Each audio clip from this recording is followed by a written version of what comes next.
A very good evening, ladies and gentlemen. Welcome here to this event in John Wesley Auditorium. My name is Joseph Brooks, or you may call me Joe Brooks.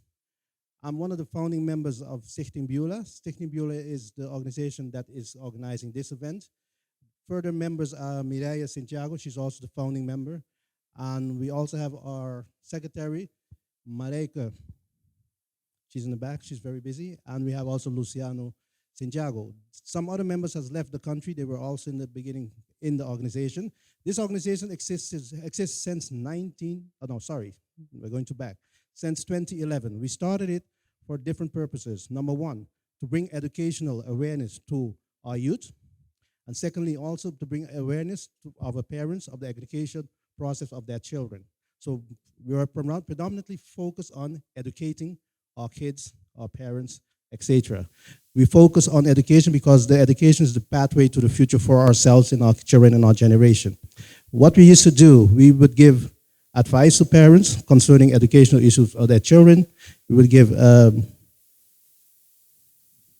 we call it BEULAH for children who had difficulty in schools. And we also helped people who had problems, or parents who had problems with school institutions regarding the children. What we know, for instance, is a lot of our kids were marked as difficult kids and they were sent to special education, etc.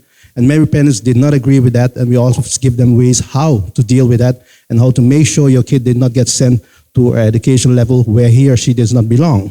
We also had programs on TV. Maybe you remember a program called TV Teach that was done in the beginning of the 2011 to 2013. 14, where we brought programs on television teaching children how to study, how to go forward in the educational system. So our organization has been geared towards awareness, creating awareness amongst ourselves, amongst our kids, amongst our community. The words that we aspire are teach, inform, motivate, and educate. Those are the founding motivation for this organization. Recently, we added another chapter, which is called legal assistance. We have noticed that many times when people seek legal assistance, it's not readily available in an affordable price. So we're trying to find a way how to give legal assistance on a reasonable level, on a reasonable price. We're busy starting an entity that's going to be doing that. In Dutch, we call it something like a rechtswinkel. We're going to start to try to do that so we can assist people with legal issues for a reasonable price. Let's put it that way. Another thing that we're focusing on is getting the law passed, or getting getting it back on the agenda, the ombudsman. The ombudsman is like a defender of the people, of the community. All 5 other islands of the former Netherlands Antilles has institutionalized the ombudsman. Aruba is the only one who hasn't done it as yet. So we do not have a public defender. So anytime you have issues with government, it's a long road. And there's no entity where you could go to put your case forward. And that is the reason for the existence of an ombudsman in the Netherlands, in all other 5 islands around the world.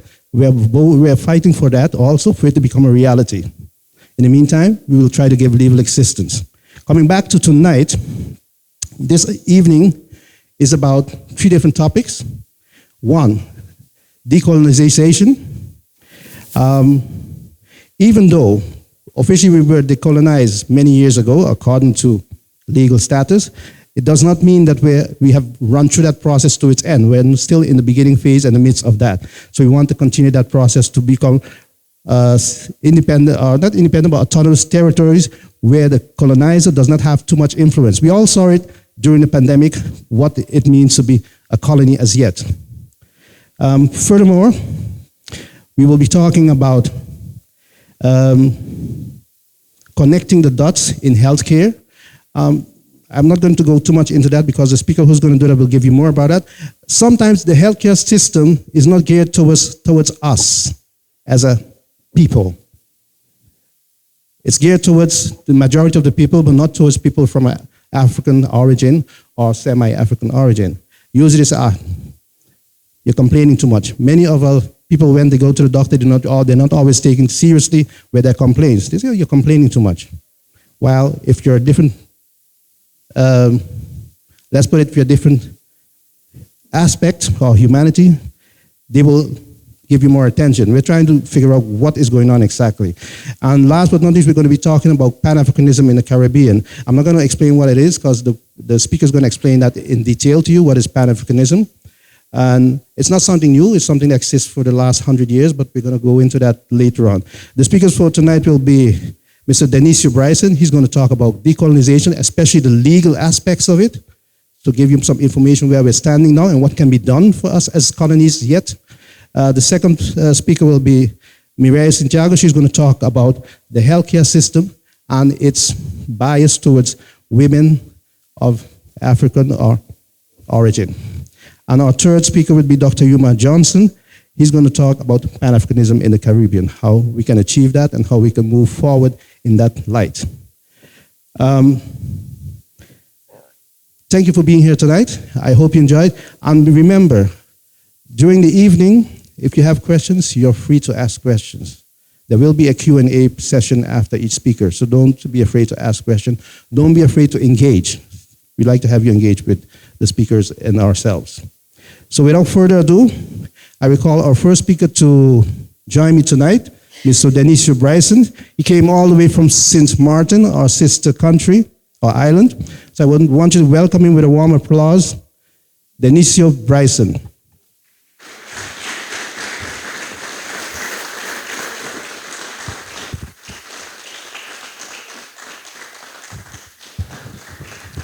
I think you can do better than that. This is one of our own. Thank you. Thanks for the introduction. Good evening. I see someone I know sitting right up front. Howard. Good evening, folks. I am very honored to be here tonight. I know this auditorium.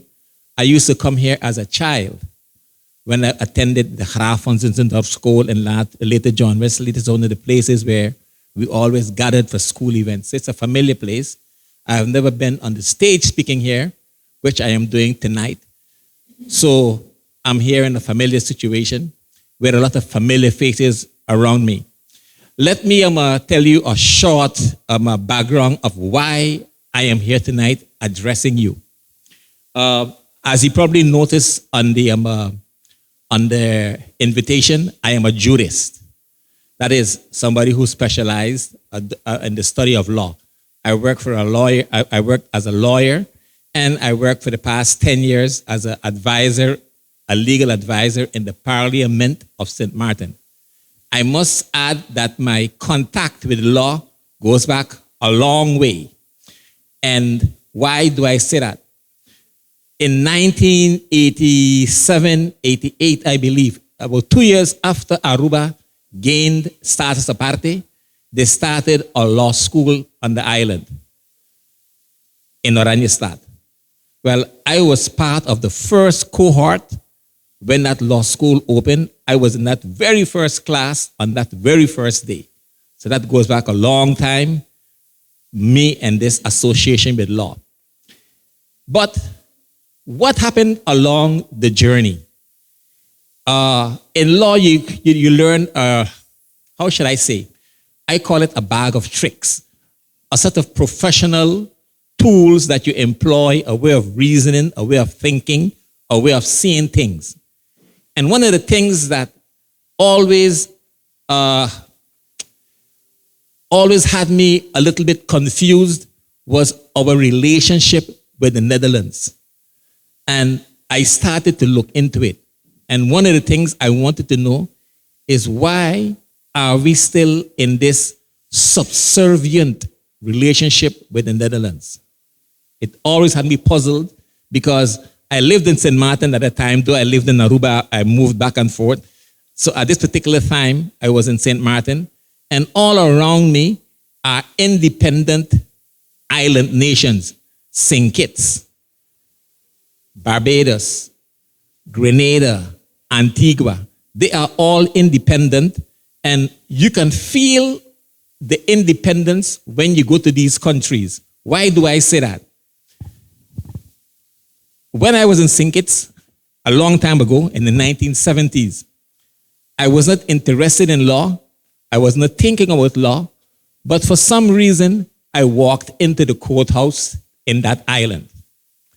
And I received the shock of my life. There was a black judge, a black lawyer, and a black prosecutor. Not a single British face was in that courtroom. Now, coming from Aruba, that was shocking. I'm looking around to see what happened here. They were independent. That is the very first mark or indication of what an independent country is. The former colonial master, Great Britain, had no influence on that island anymore. And when I return here, I see that influence all the time. Fast forward to my particular situation. At one particular time, while I was working in Parliament, a particular gentleman was nominated to become a minister. And he had to undergo a procedure called screening. And when I went to look into this matter of screening, it turned out that Holland wanted our ministers to be screened because, according to them, they were not people of integrity. And to ensure that we picked people of integrity, we had to screen our ministers. And that caused me to think, how could one Dutch person living 10,000 miles away, or whatever the distance is between the islands and Holland, how could he have that influence that we on the island can make a decision and he can have this influence over that decision? Fast forward to 2015 in Aruba. Remember when Aruba had that incident where the governor refused to ratify the budget? You remember that? And the prime minister went on hunger strike, and Holland told the governor, do not sign that budget. And the question came about again. How could the will of 70,000 Arubians be overruled by one Dutch person? Have you ever thought of that? That relationship puzzled me. How could one Dutch person, in this case a staatssecretaris, a state secretary of kingdom relations, this particular gentleman can tell the governor, do not sign that particular piece of legislation. He put aside all the votes of all of these Arubans. He threw them in the garbage. His will overruled it. Those things caused me to wonder. And that is why I am here tonight, because I undertook a lot of steps in the quest to find out why.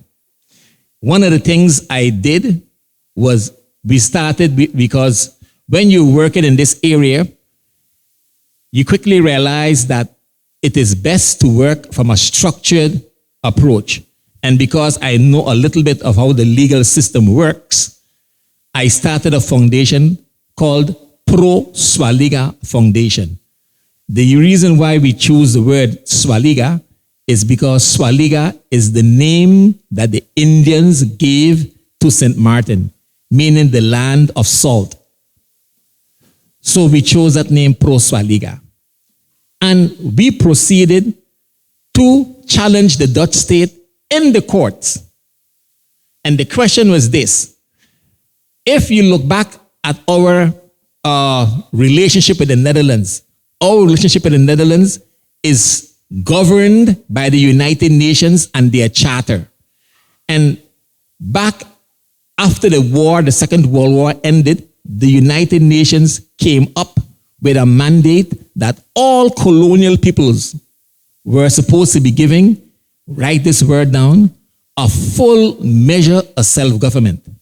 All colonies were supposed to be given a full measure of self-government. And the reason behind that was the United States, which was a motor behind this movement, and Russia had just fought a bloody war to liberate European countries, including Holland and France, from foreign domination. So they said, just as we freed you from foreign domination, you should free these people you have in colonies from your domination, and gave them a full measure of self-government. Now, I don't know how many of you here are mathematicians or mathematically inclined, but a full measure of self-government means 100%. If I give you full authority, that leaves no role for me to play any longer because you have 100% authority. And one of the questions that came to the forefront in our confrontations with the Netherlands is this: if we have a full measure of self-government, what role is there for you to play? How can you still be exercising this authority? Well, we did something that had never happened before in the Antilles. I don't think it ever happened since. We went to court 4 times with the Dutch state. To begin with, many lawyers did not know that you can take the Dutch state to court. The judges themselves were confused because it had never happened. And our challenge was, we wanted the court to declare that the Dutch intervention in the islands is unlawful because we have a full measure of self-government. And one of the things that was driving that particular quest was what had happened on Statia. The Dutch state moving on Statia deposed the democratically elected government, put in what they called a Rijkscommissaris, and set aside the entire elected government because they did not believe that the island government was doing a proper job. Of course, they use the normal procedure, which is make a report, and the report is a report that they commissioned, and it's going to say what they want to say. And what did it say? Yes, these guys were not running the island correct. And they said, based on that report, we're going to set aside Mr. Van Putten and his government, and up to today. But we are working on it very hard. Still, they set aside a democratically elected government.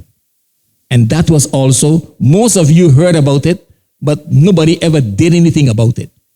And one of the things that keeps injustice running for a long time is that the people around who see these things taking place say nothing. All they say is, thank God it's not me. And they put their tail between their leg and keep quiet. Winston Churchill called it appeasement. And he said, what is an appeaser?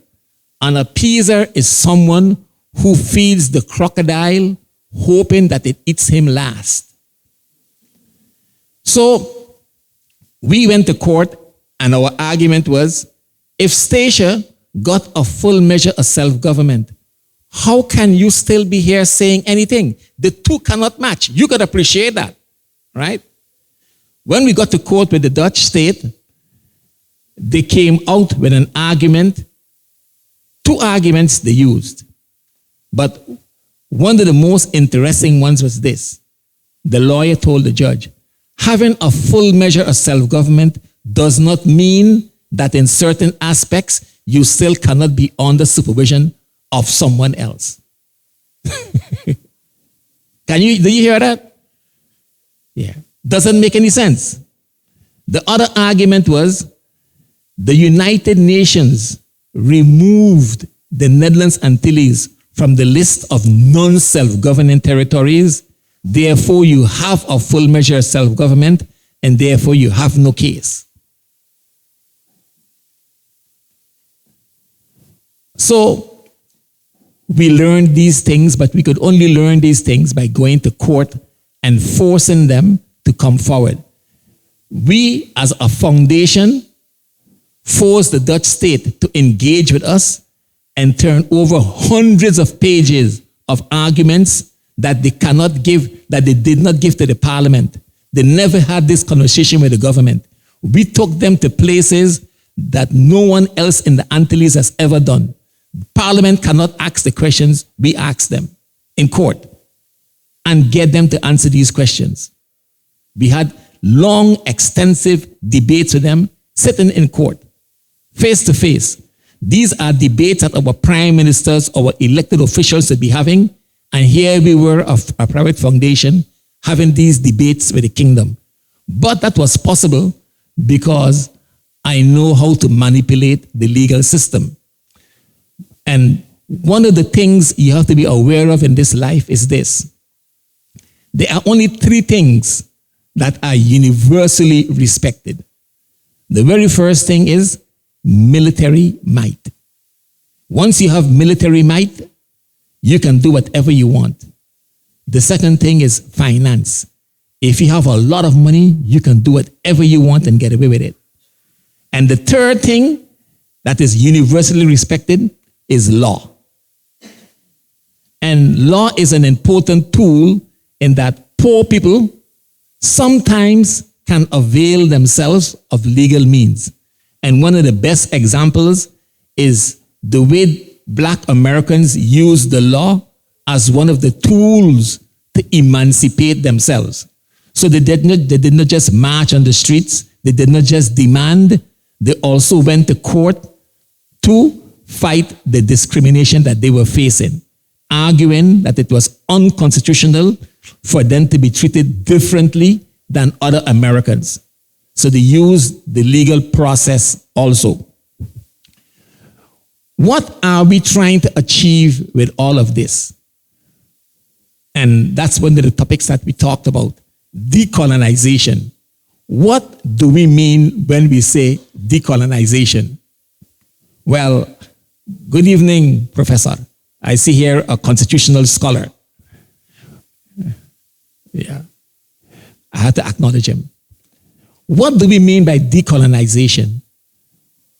Well, there are three things that we defined that is stopping Aruba from being decolonized. That means being subject to Dutch control. The first thing is the appointment of governors. If you are fully decolonized, a European country cannot appoint a governor with the type of authority that this governor has. When I say that, this governor has the authority to withhold ratifying laws. In the independent countries like St. Kitts, Antigua, etc., there are governors, but those are purely ceremonial governors, meaning that they do not have the power our governor have. So the first thing for us to be decolonized, we have to eliminate the function of governor and make it a purely ceremonial function. The second thing we have to deal with is Article 44 in the Kingdom Charterhead Statute. That article says that before Aruba can change its constitution or its legal system, it needs permission from the Netherlands. Now, you can appreciate that if a country has a full measure of self-government, why do you need permission from someone else to change your own constitution? It does not make any sense. But our politicians never ask that question. And when we ask them about it, they hang their heads and they tell us, because we ask our politicians, but why don't you challenge this? Well, number one, they're not aware of it. And number two, when you ask them, they have no answer to give. They do not know themselves because they have never thought about it and they just went along to go along with a situation they met and they never questioned it. Why do I have to get permission from the kingdom government to change my constitution and my legal system? The third thing, so that's the second thing, the governor, Article 44, we have to eliminate that so that Aruba is free to change its constitution or its legal system. And then the third thing that we have to work on to be truly decolonized are Article 50 and 51 of the Kingdom Charter, which allows the Dutch government to give us instructions or to impose higher supervision. Now, you can appreciate that if you are a country that has a full measure of self-government, how could the next country put you under higher supervision or give you instructions?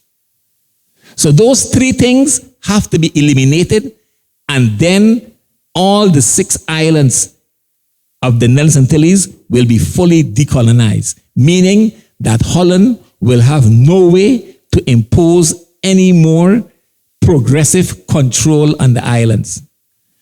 Not too long ago, we had, I think about last month, there was some tension in the island whether or not Holland was going to give the government of Aruba an aanwijzing because their budget was supposedly out of line.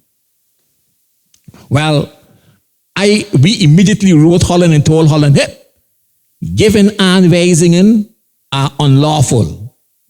And I'll explain you why. We wrote the government of Aruba and told the government of Aruba, listen, you cannot accept aanwijzingen because you possess this right to self-determination, which I'll touch on briefly.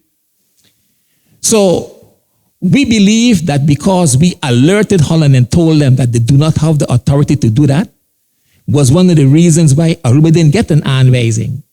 The government wrote and sent us as a foundation a copy of the letter they sent to the Parliament of Aruba. They sent it to us, they sent it to me, and told me here's what we told them. Because we were in constant contact with the Dutch state between July and September, we had about almost 10 letters we received from the Eerste and Tweede Kamer, either acknowledging our correspondence or responding to it. And the reason why is because we only ask legal questions. You cannot go to these folks with emotional arguments. You have to base your arguments on legal issues. For example, the issue of, if I have a full measure self-government, legally, what role can that leave for you? You cannot have any role to play. And those are the type of questions we ask them. And they respond to them because they themselves, find these issues interesting. And the thing to understand is that about 95% of all the parliamentarians in Holland carry academic degrees. Have any of you ever looked on the website at these members of the Eerste and Tweede Kamer? It is full of professor, doctor. That's one of the most common things I noticed when I looked at their biographies. Most of them are doctor professors. And then the other thing is, if they're not a doctor professor, they are all meesters in de rechten. So there are people who understand these type of arguments. But what I believe our people have done too often was use emotional arguments. The letter that, by the way, that the Prime Minister of Aruba sent to them was a very legalistic letter, but based on a totally wrong point of departure. And that is the second point I want to talk to you about tonight. In our research, because we are a research-based foundation, and I do not know if the good professor is even aware of this because we tested it. And we discovered that the right to self-determination belongs to a category of legal norms that are called jus cogens. Jus cogens means compelling law. It's a Latin word. In law, they love these Latin names. What is it? The international legal community has denominated 4 things as jus cogens, meaning these are compelling laws from which under no circumstances any country is allowed to deviate. The very first one is the prohibition on racial discrimination. The second one is the prohibition against slavery, meaning that no country in the world can pass legislation to introduce slavery. It will be null and void from the time the ink has dried on that particular attempt to introduce such an institution. The third norm that has been declared a jus cogens norm, which may not be violated under any conditions, is the prohibition against torture. Under no conditions is torture allowed. Still takes place, but... And then, to our great surprise, number 4 on the list of these exalted legal norms was the right to self-determination. When we saw that, our mouths fell open. We had never heard that before, that the right to self-determination is a norm from which under no conditions, neither in peace nor war, neither in times of pandemic or social upheaval, are you allowed to interfere with the right of self-determination. We had never heard that. What we did, we immediately wrote the state secretary and we asked her two questions. This Uskogen's right to self-determination, do the Antilles have it? Number one. Number two, and does that mean that that right is higher than the Kingdom Charter? Number one. Number two, we asked her, does that mean that all the conditions that are being set to obtain this aid for the COVID emergency aid that Holland extended, you know, they put a lot of conditions and there were a lot of arguments whether or not Holland can take over this, whether they can do that and this and the other. We asked her, are those rules in conflict with the right, the Uskogen's right to self-determination? We sent her that letter on April the 8th. We also sent it to the second chamber.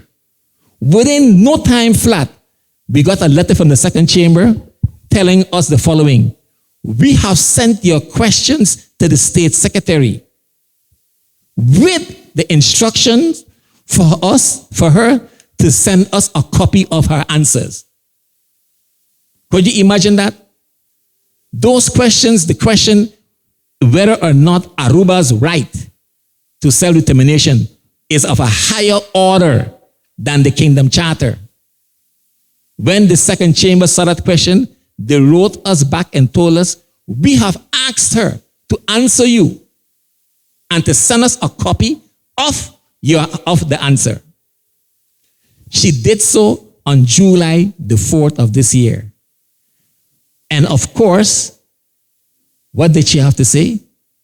She says, indeed and in fact, the right to self-determination is a Uskogen's norm, and if national legislation conflicts with it, that right prevails. With that, I could put on this microphone and leave because any jurist knows what that means. You look at the Kingdom Charter and you ask the right to self-determination. What does appointing a governor conflict with that? Yes, because if I have the right to self-determination, you can't appoint a governor. Only I can do it. Because I have the right to self-determination. So you cannot appoint a governor. You're violating my right. The rule that I have to ask permission to change my constitution or my legal system also is in conflict with the right to self-determination, because if I have that right, I do not have to ask you permission to do anything. But what does the right of self-determination mean? Because you know in law, everything has a meaning. I just mentioned it to you. I'm going to tell you exactly what the legal scholars and what the kingdom itself tells you it means. It means that a people, including Aruba, have the right to do four things. Determine its political status. That means determine whether or not they want to be independent, associated, or integrated. We are associated with Holland. That is our choice. We determine that. The second thing is a people has the right to determine its own, hear it, political, economic, and cultural policy. Those policies are determined by the people themselves or their legal representatives. And here's the key word in the definition: not by others. It puts a stop and it continues. It says, moreover, those decisions are made without any outside pressure or interference. That is what the right of self-determination means. That the people of Aruba have the right to determine their own political, social, economic policy themselves without any outside interference or pressure. That, my good friends, leaves absolutely no role for the Dutch state to play in the affairs of Aruba. That's what we call decolonization. Where are we right now? We have this letter of July the 4th. We are using it. I'm here in Aruba until next week. I will be meeting with the Legal Affairs Department of the governments. One of the problems we face is this.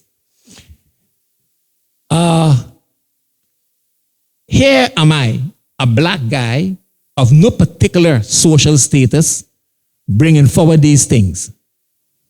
So that is a problem for the establishment. Yeah. The reasons why I can engage with the Dutch state the way I am is because of the legalistic arguments I bring forward and they're answering them.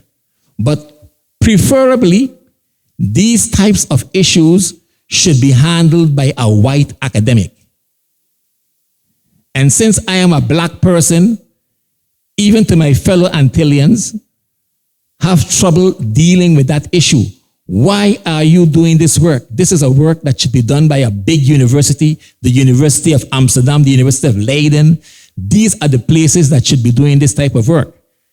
But they themselves, and I checked it out all over, I have gone through all kinds of doctoral theses written on constitutional law. We have here a professor of constitutional law at the University of Aruba. You could pour through every book. You will never find in that any of those textbooks any treatment or description of the right of self-determination as a jus cogens norm from which there is no determination. Nowhere in the kingdom is this type of information known, and nowhere in the kingdom is it taught. No university teaches it because they're not aware of it. When we came across this particular concept, we were surprised. Why? Because the Dutch state is aware of it. As a matter of fact, they issued a document in 2018 called the Written Statement, and in that particular document, they described the right to self-determination as follows: as a universal, a permanent, an inalienable right with a peremptory character. Let me stop by the word inalienable. How many of you know what the word inalienable means? In Dutch, it's called onvervreemdbaar. Onvervreemdbaar is a law or a right that you have that you cannot do two things. You cannot transfer it to somebody else. Neither can anyone take it away from you. So the right to self-determination, the Dutch state itself admits, is inalienable. You cannot give it to anybody else, nor can anyone take it from you. It is similar to the right of rent. If I have a rental contract between you and you have a contract between you and a tenant, that tenant cannot transfer that right to rent and say, you know what, I'm going to give Henry that right to rent the place and tell you as the owner of the house, by the way, I transfer my lease agreement to Henry. A lease agreement is inalienable. You cannot transfer it to somebody else. That's one of the things that we mean with it. So here we are now with this powerful right. It supersedes in its legal force the Kingdom Charter, and our leaders are sitting around wondering, how and what do I do with it? It reminds me, and I always use this analogy, you have someone sitting in jail and you slip them a hacksaw blade. They pick it up and ask, what should I do with this? Could you imagine that? Someone sitting in a jail cell, you slip them a hacksaw blade under the door. They pick it up and wonder, what can I do with this? You fool, saw the blades and set yourself free. So we bring you this information. Use it to emancipate yourself. Because tonight you're going to hear Dr. Johnson speak also. What we are all engaged in is emancipatory struggles. Betico Cruz, he did a lot of this type of work for Aruba. But what we are proposing to do is to finish off his job. Not just give Aruba a status aparte, but to give Aruba a quasi-sovereign status in the kingdom. Because remember, we're not talking about independence. All we are talking about is giving the people of Aruba what the law says they are entitled to, which is this full measure of self-government, which is the same as this Yuskogen's right to self-determination. And we have come to the point now where the next step is for the governments to use this knowledge and this information to go about and properly represent the people of Aruba, St. Martin, and Curaçao. Because this right to self-determination does not belong to the government. It's a right of the people, and they cannot be nonchalant with it. With that, I got a signal that, my time is up. I hope I did not overwhelm you with too much information, but this is stuff that you people have the right to know. Thank you.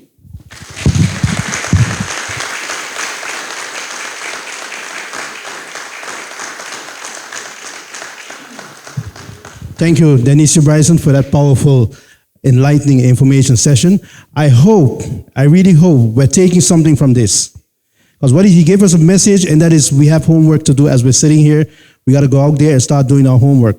Don't leave it up to the politicians. We can start something also on ourselves. So that's food for thought, but also food for action. As he said, we have scholars, we have law professors here, so we have to start moving on this. Okay, we're going to continue because we have two more speakers coming up. But I think this was powerful, so if you have questions, don't hesitate. You will get a moment and opportunity to answer them. Write them down or memorize them. We continue right away with our following. Miss Mireille Sint Jago is our educator. She also just obtained her degree in law at the University of Aruba, bachelor's in law, and she's going on to the next step. And she's going to talk about issues facing women in healthcare and the system, whether it's bogus or biased towards a certain part of our population. Mireille Sint Jago, give her a round of applause also.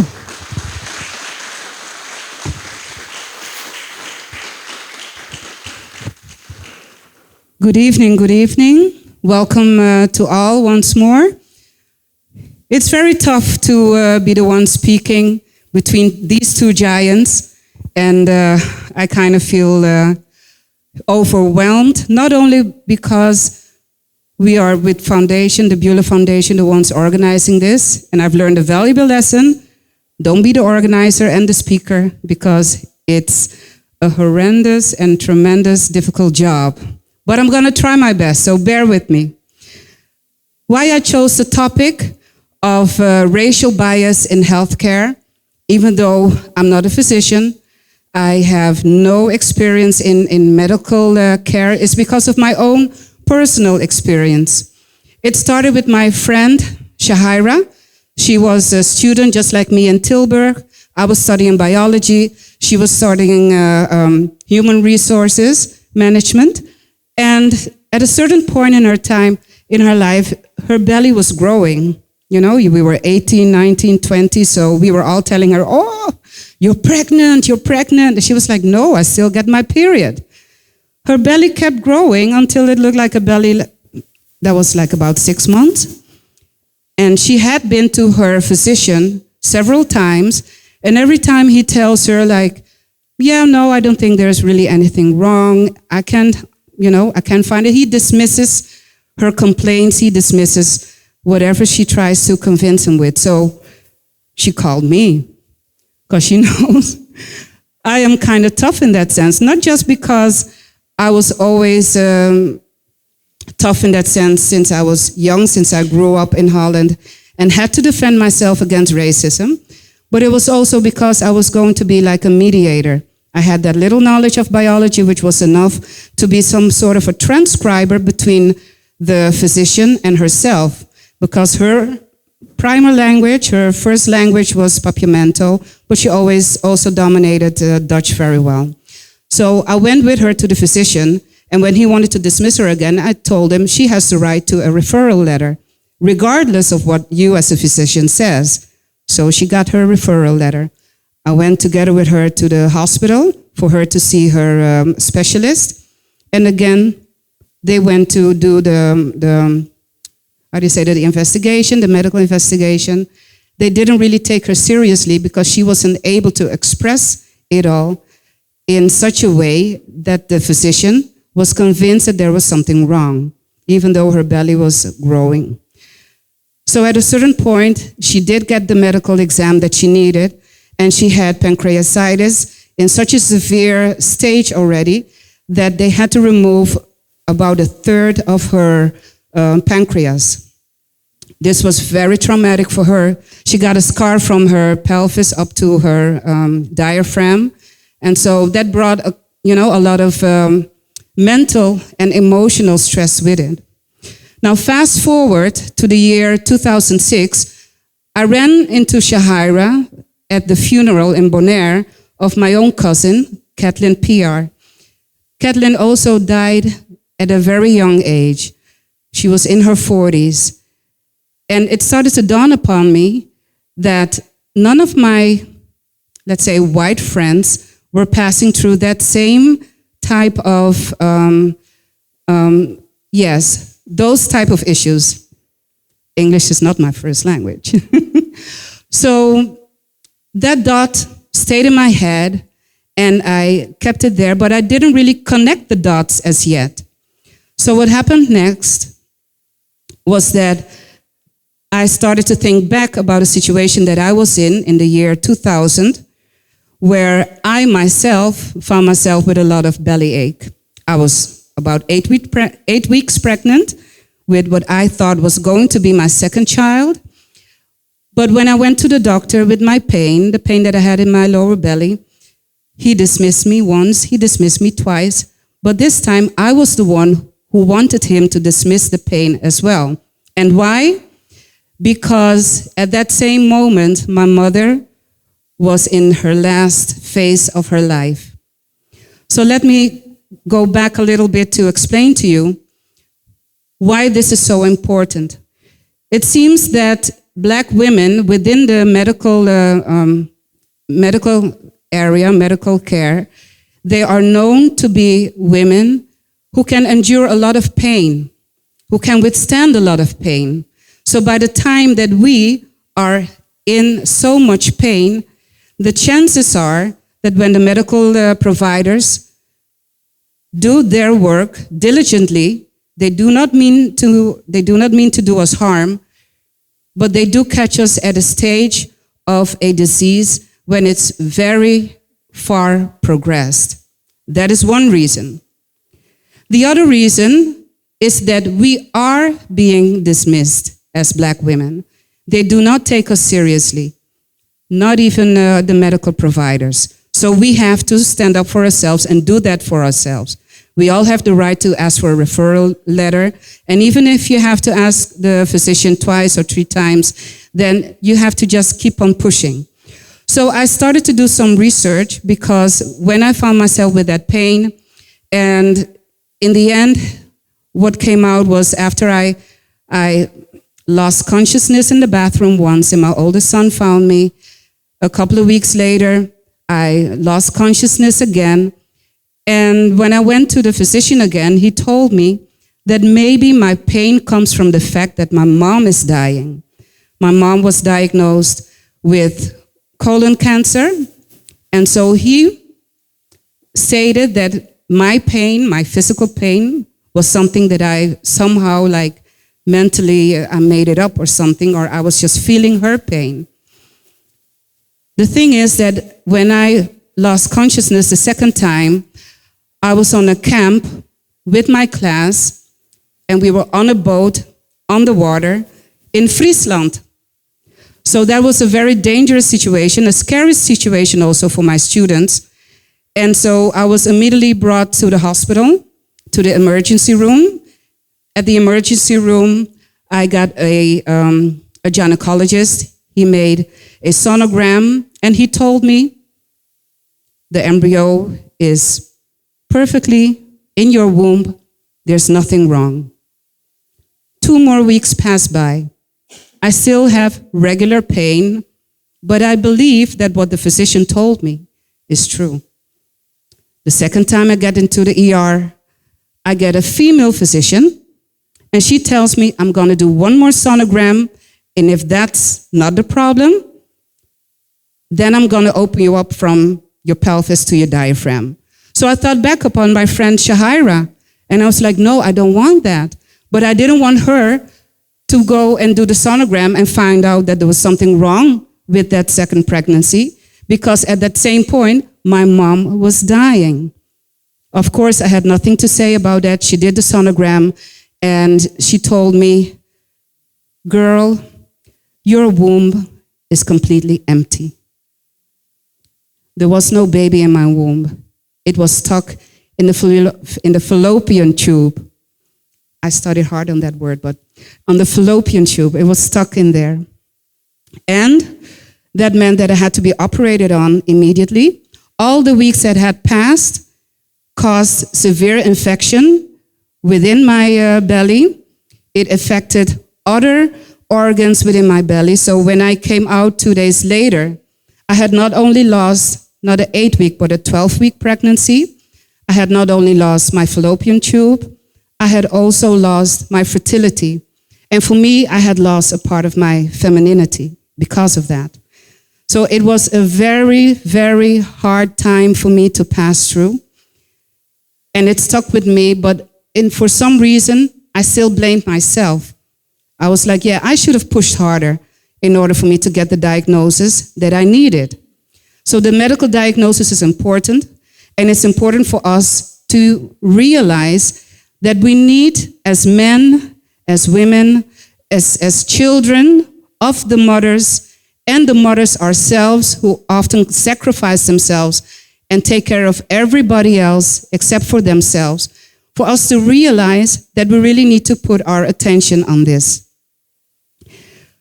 So to continue with the part of connecting the dots, when I continue with my research on this was instigated in 2020 when I got high blood pressure. I got high blood pressure, I got the medication, I took the medication, I didn't like it, but I had to. And the doctor told me, yes, because a lot of black people get high pressure, high blood pressure. And I was like, yeah, but why? Much to my surprise, after 3 months of trying the medication and it's not working, every time the doctor is upping the dose, he's telling me, no, you need to take a double dose and a double dose and a double dose. And after 3 months, I'm like, why am I taking so many of these pills? Why isn't it working? I always read, the little pamphlet that you get with your medication. But at this time, I had only checked whether it was really medication for high blood pressure. I did not continue to read until the end, because there's a little section where they warn you, what type of situations you're not supposed to take the medication or you have to take extra precaution. There were 13 dots. And at dot number 10, it literally said in Dutch that people with a dark complexion should be extra careful using this medication because it may not be effective. So, of course, I went back to my physician and I was like, why would you give me a medication that says it's not effective for dark people, for people with dark skin? I mean, come on, look at me. And then she tells me, but I didn't know. So she switched and she gave me a next medication. And I, of course, studied the pamphlet and there was nothing there. So I'm taking my medication. But I wanted to understand why it was so that some medication is not effective for people with a dark complexion. And during my studies on the internet, I stumbled upon a study from real doctors from 1999. And there was an evolutional theory that they proposed, but it wasn't proven as yet. And up to this day, it has not been proven. It says that during the slave time, the Middle Passage, the transatlantic slavery, the people that were enslaved, that had the best biological adaptation to severe conditions of traveling 3 months from the sub-Saharan region up to, for example, Fort Elmina, and then another 3 months on the boat to travel, to the Americas.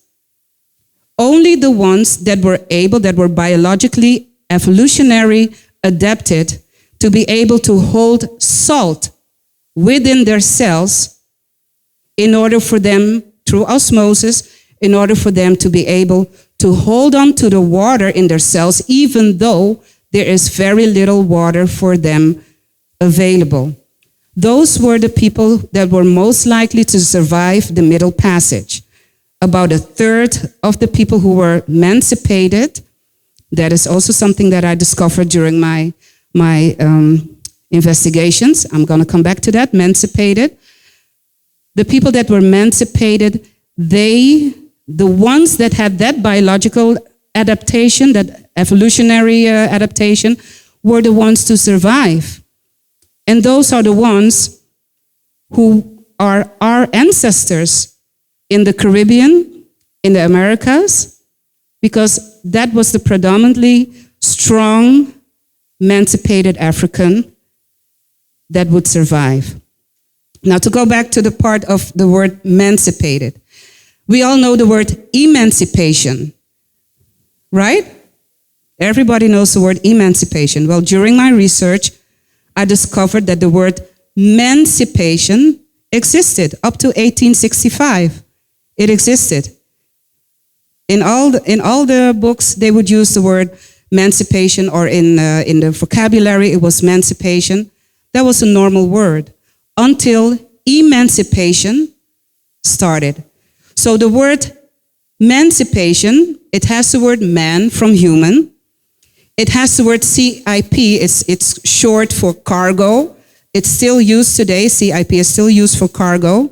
And Asian means that, of course, it's something that's being done.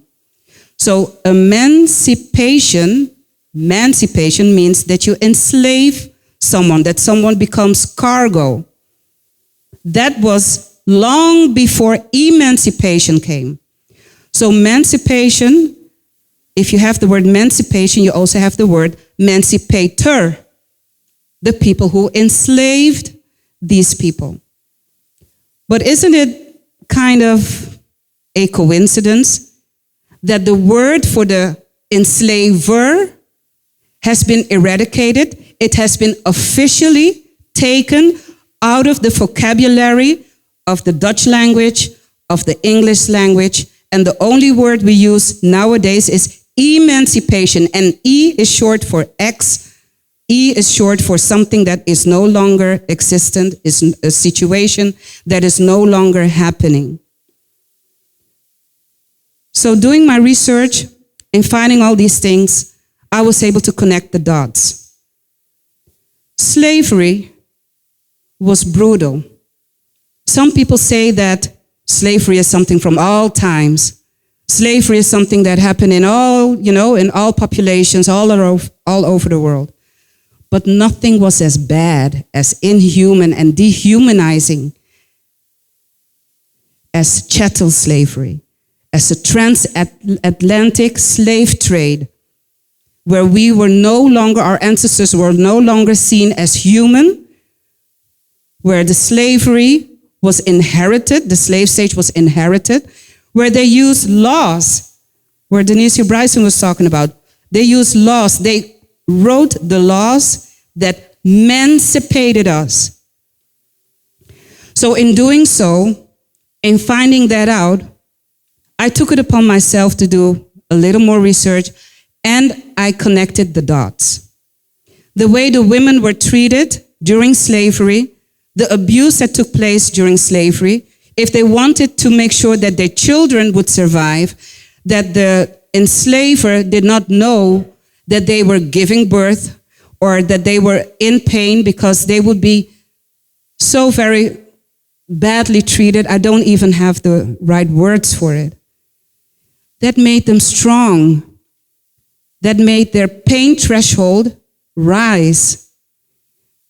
And I found out that today medical students are being educated in the fact that when a black woman comes to a physician and she says that her pain is maybe a level 4, then that would mean for a woman in any other type of race, if you believe that race exists, yes or no, that their pain would be at a level 7 or 8. And that means that the physicians, they have to work harder, they have to pay attention to who is sitting in front of them. They don't only have to look at if it's a male or a female, the gender. They have to look at what is the socioeconomic background, what is even the zip code. Not only what is their history, their medical history within their family. No, they have to even look at the fact whether in your history you might have slavery.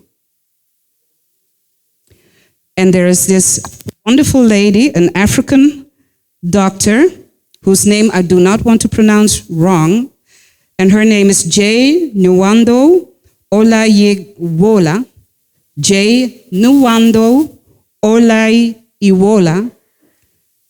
She said that technology and algorithms, they can be used for a doctor who gets a patient, and when he thinks like, oh no, she said her pain level is 4, but hey, it's a black woman. If a black woman says her pain level is 4, it's probably higher. If a black woman comes in front of you complaining about pain in her belly and the belly is swollen till 6 months, she probably waited so long before she came to you. That is one dot that I connected. The other dot that I connected to slavery is that indeed, the conditions that we live in right now, yes, those are not the conditions that our ancestors who were taken from sub-Saharan region to the Americas, the conditions that they were biologically adapted to. And so we live in a climate that is very humid. We eat food that is salt. We like salt fish with our Johnny cakes. But we are not supposed to take in the salt.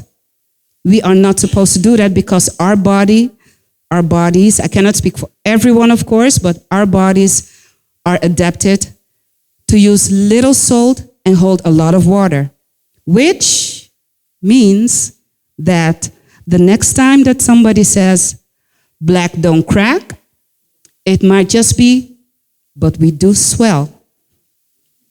Because the water, the salt in the cells will attract the water. I don't mind the swelling though, that I must say. So in closing, I think it's important for us to inform ourselves and inform others of the things that we learn or educate ourselves. We have Denicio who came here to talk about decolonization process. I'm talking about, bias in healthcare. So don't keep the information that we're giving here. Share it. Connect dots with things that happen in your life. Maybe you have a loved one who complained every now and then about something, but she would never go to the doctor, or he would never go to the doctor.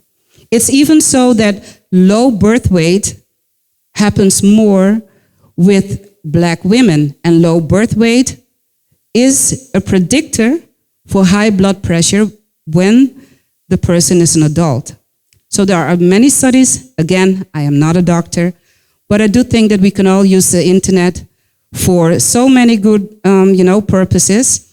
And I tried my best to share some of my personal experiences and connect this with things that I thought you might also be interested in. Thank you.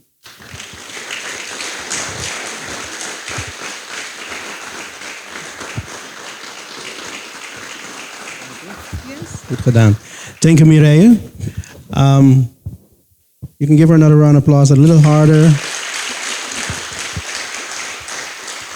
And honestly, when she was talking and describing the pain, I was almost feeling it. I think she described it so powerful that I think most of us were feeling what she was describing. And again, we have the tendency to say, stop complaining, stop bawling, you can take it. No. When you feel the pain, do something about it. That's what she's trying to tell us. So let's not keep holding it in for ourselves, because we're not helping ourselves that way. Okay, moving on. We're going to remember, if you have questions, we will have Q&A, so don't think you're not going to get your opportunity to ask questions. We're going to move on to the last speaker for this evening. And there's the Honorable Dr. Professor Umar Johnson, and he's going to enlighten us about Pan-Afrikanism. Most of you probably saw him on YouTube and in films, etc. And now you're going to see him in real life. This is an experience you won't get many times. Or he promised he might come back, so maybe we'll see him another time. But he's here today, and I want you to give him a few minutes break. We're going to break for about 10 minutes. Gather your thoughts, socialize a little, and then we're going to come back to Dr. Umar Johnson. So just socialize for 10 minutes. Do not leave through that door. Stay here. We got a lot of things to talk about. Okay, so 10 minutes breaks. There's soft drinks in the back, and there's snacks in the back, so you can go and enjoy some. Socialize about what you hear. You could even discuss what you heard about with each other. We'll see you back in 10 minutes.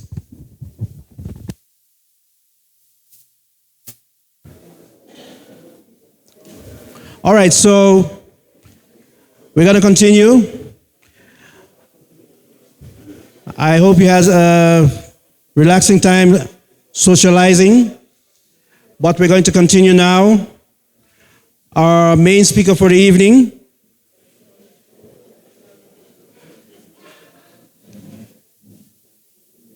Have a seat, please.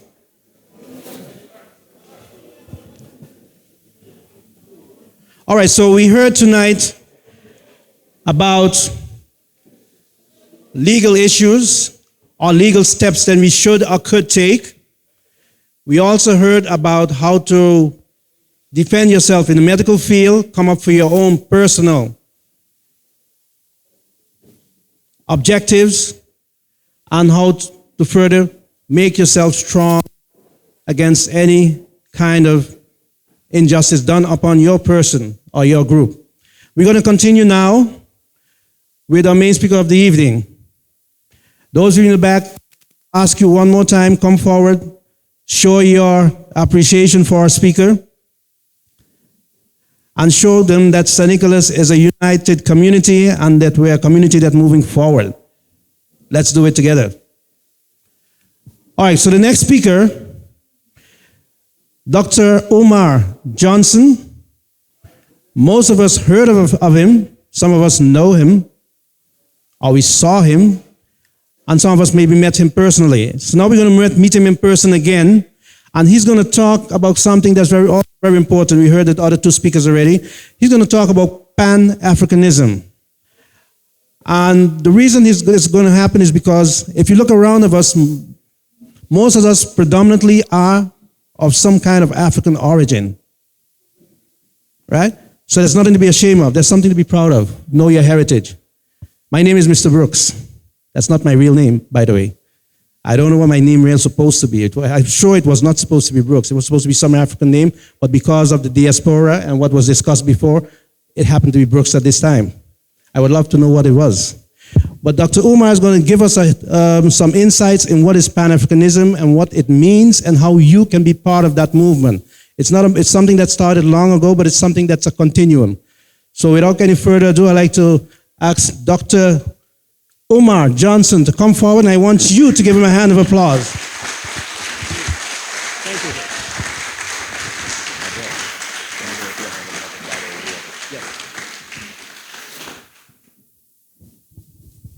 Aruba, make some noise, black family. It's my first time here. I want to hear Aruba. I want to hear Aruba one time.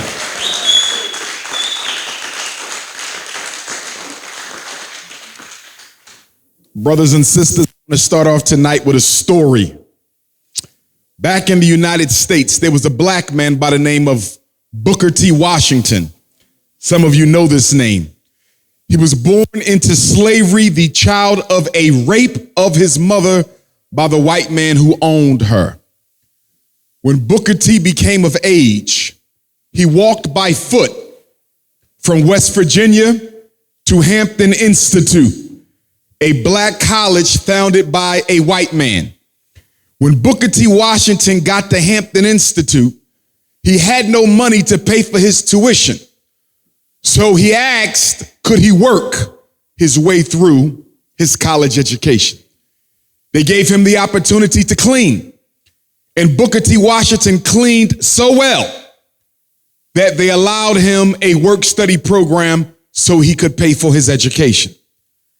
After he graduated, the principal of Hampton received a phone call from the black community of Tuskegee, Alabama. They wanted to know if he had any recommendations of recent graduates who could come to Tuskegee, Alabama and teach African people post-slavery and post-Reconstruction how to organize themselves and economically pull themselves up from their bootstrap. Booker T accepted the job. When he traveled from Hampton, Virginia to Tuskegee, Alabama, there was no physical school. He had to use an old barn, an old church, an old storefront. When the first class of students showed up at Tuskegee, they asked Booker T. Washington, where's the dormitory? Where's the lecture hall? Where's the cafeteria? Booker T. Washington said, you're standing on it. And Booker T. Washington made the students of Tuskegee roll up their sleeves, dig up the ground. And the first few classes of Tuskegee University were responsible for building their own school, making their own dormitories, sewing their own clothing, growing their own food. They became so well known for making bricks that the white construction companies came to Tuskegee to buy their bricks rather than go to professional brick-making companies. So Booker T said, I need a science teacher. He heard of a black man by the name of Dr. George Washington Carver. Some of you know this name, who was the first of his race to get a PhD in agricultural science. Booker T reached out to George Washington Carver, and these two black men, born the son of enslaved Africans, decided to work together. At the time Booker T was recruiting Dr. Carver was considered the greatest scientist in America at the time. Not black scientists, but any scientist. He was being offered lucrative contracts with the military, lucrative contracts with the pharmaceutical industry, lucrative contracts with engineering firms. He turned it down. George Washington Carver came from Iowa to Tuskegee, Alabama. Castrated as a child. Dr. George Washington Carver never had any children. The white family who took him in castrated him, cut off his reproductive organ because they feared he might want to reproduce with their white child, their white daughter. And so when Dr. George Washington Carver shows up at Tuskegee, he asked Booker T the same questions that those students asked a few years before. He said, Booker, where's my office? Where's my lecture hall? Where's my botany clinic? Where's my science lab? And Booker T. Washington looked at Dr. George Washington Carver and said, what you see is all we have. And that black man from Iowa offered no excuses. Dr. George Washington Carver immediately went to the trash dump of the students of Tuskegee. And from the garbage of college students, he took out wood, aluminum, copper, tin, And from the garbage of college students, Dr. George Washington Carver gave us more than 300 products from the peanut. From the garbage of college students, Dr. George Washington Carver gave us more than 500 products from the soybean. From the garbage of students, he gave us hundreds of products from the peanut. Why am I mentioning this? Because I'm trying to understand how we as African people, that's what you are, whether you want to be or not, but I'm trying to understand why we as African people come from ancestors who had nothing and did everything. We have everything and have done almost nothing. The most honorable Marcus Messiah Garvey, the greatest Pan-Africanist of all time, was on a ship traveling from London back to Jamaica when he picked up a book written by Booker T. Washington called Up From Slavery. And it was this book by Booker T. Washington that inspired the most honorable Marcus Garvey to build the largest black organization in modern history. Never done before, has never been done since. And it was Booker T who inspired Garvey to do what he did. What is Pan-Afrikanism? Kwame Nkrumah, Patrice Lumumba. What is Pan-Afrikanism? El Hajj Malik El Shabazz, Stokely Carmichael Kwame Ture. What is Pan-Afrikanism? Henry Sylvester Williams, Edward Wilmot Blyden. What is Pan-Afrikanism? Thomas Sankara, Robert Sobukwe. Pan-Afrikanism is the black man's oldest formal political philosophy. And I'm going to explain to you what it is from a Marcus Garvey perspective, because I am a Garveyite, unapologetically so. The first principle of Pan-Afrikanism is that all African people are but one family. It doesn't matter if you're in Aruba speaking Dutch. It doesn't matter if you in Nigeria speaking Yoruba. It doesn't matter if you in Paris speaking French or Brooklyn or Philly speaking Ebonics. One family. It doesn't matter if you're a Muslim or a Christian or a Catholic or a Methodist or a Hebrew or a Seventh-day Adventist. One family. It doesn't matter if you pledge allegiance to this flag or that flag or this flag or that flag. One family. It doesn't matter if you are extra light with green eyes or super chocolate with dark brown eyes. One family. Pan-Africanism says that all African people are but one family, and we should identify with that family first. You are African before you are from Aruba. You are African before you are Black Dutch. You are African before you are Muslim. You are African before you are Christian. And why does being African come before your religion? How can that be so? I'll tell you why. You chose your religion. People leave the church every day. People leave the Methodist community every day. They leave the Episcopalian community every day. They stop being Muslim every day. But the one thing you belong to that you can never change because God chose it for you is your race. You are African for the rest of your life. I don't care how much you bleach your skin. I don't care how much you perm your hair. I don't care how many white women you marry. You still black. That is Pan-Africanism. Principle number one, we are all one family and we have an obligation to help uplift ourselves first before we go showing charity to the rest of the world. Black people got a bad habit. We like to take care of everybody first and then complain when we finish last.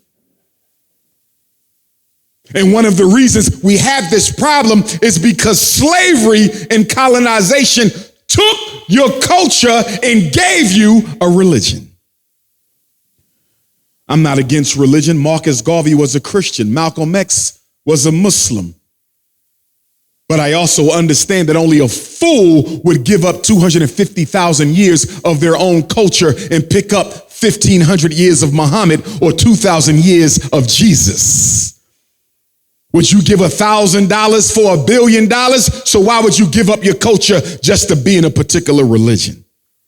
And the religions, not all but many, have brainwashed African people into thinking that God doesn't want you to love yourself first. So we have been handcuffed into a paralyzing multiculturalism that only serves the global white power structure. You don't see color. How is it the people who have suffered the most due to racism are the ones most likely to be colorblind? It's because you have suffered so much hell that you associate shame with your color. You associate shame with your lips, your nose, your hips, your buttocks, your hair. You hate yourself, and it shows in everything we do. These are the facts. The first thing a slave master must do is convince the slave he was born to serve. And tomorrow, when we talk about education, because I'm a clinical psychologist and a school psychologist and an educator by trade, when we talk about the children tomorrow, we're going to get more deeply into that, because there is no liberation for African people without independent education for our children. You can't teach black children how great white people were, exclude them from the curriculum, and expect them to have some self-respect.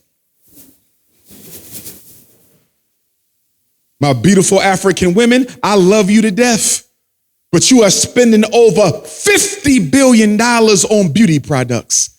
Why do black women globally, I don't care if you're in America, I don't care if you're in the Caribbean, you can be in South America, you can be in Australia, you can be in Europe, you consistently spend more money on beauty products than the women of every other culture put together?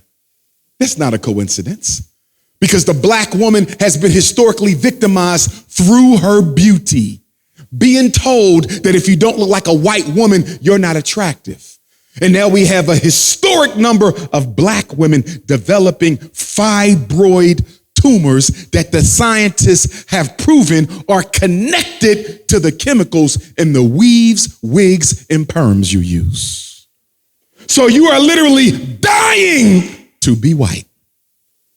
And brothers, we cannot criticize our sisters, because the reasons they're dying to be white is they have studied us and they notice that so many black men would rather be with a black woman who emulates European standards of beauty. You can take the slave out of slavery, but until the slave takes the slavery out of himself, he'll never be free. And freedom don't come from the Dutch. Freedom don't come from the French. Freedom don't come from the Portuguese. Freedom don't come from the British. Freedom doesn't come from Washington, D.C. If they gave it to you, that means they own your freedom. That means you still a slave. Freedom is something you take. But we've gotten comfortable. Slavery ended in Aruba, January 1st, 1863. 159 years later, you've gotten comfortable letting white folks dictate your destiny. And then you blame it on Jesus and say, well, Jesus will take care of it if it's supposed to be taken care of. And that's why slavery lasted 100 years later, because Negroes wanted to use Jesus as an excuse for their cowardice. So principle number one, all African people, one family. And when I'm in Africa, I have to reinforce this, even amongst Pan-Africanists. When I'm in South Africa, I'll see little petty differences pop up between the Khoi and the Xhosa and the Zulu. When I'm in Nigeria, I see little petty differences pop up when we're trying to establish unity between the Hausa and the Igbo and the Yoruba. In Aruba and St. Martin, in the Netherlands where I've been, Amsterdam and Rotterdam, I see the little petty differences pop up between the mixed race African, the full-blooded African, the light-skinned African, the dark-skinned African. I got news for my mixed race Africans. You black too. And guess what? The only reason why you are treated differently than the rest is not because they value you anymore. It's because they have to use you to oppress the rest. And when they're done destroying the black brother, they're going to come and get the mixed race brother. They're coming for Barack Obama too. We have to get over the isms and the schisms. The most honorable Marcus Garvey said, African people are cursed with petty differences. If we can't find a reason to fight with each other, we'll just invent one. Rule number 2 of Pan-Africanism. As Africa goes, so goes all African people. This is a real big issue back home in the United States. Because in America, due to the psychological indoctrination of the slave master, no different than here, we keep trying to separate our civil rights struggle from the global African struggle.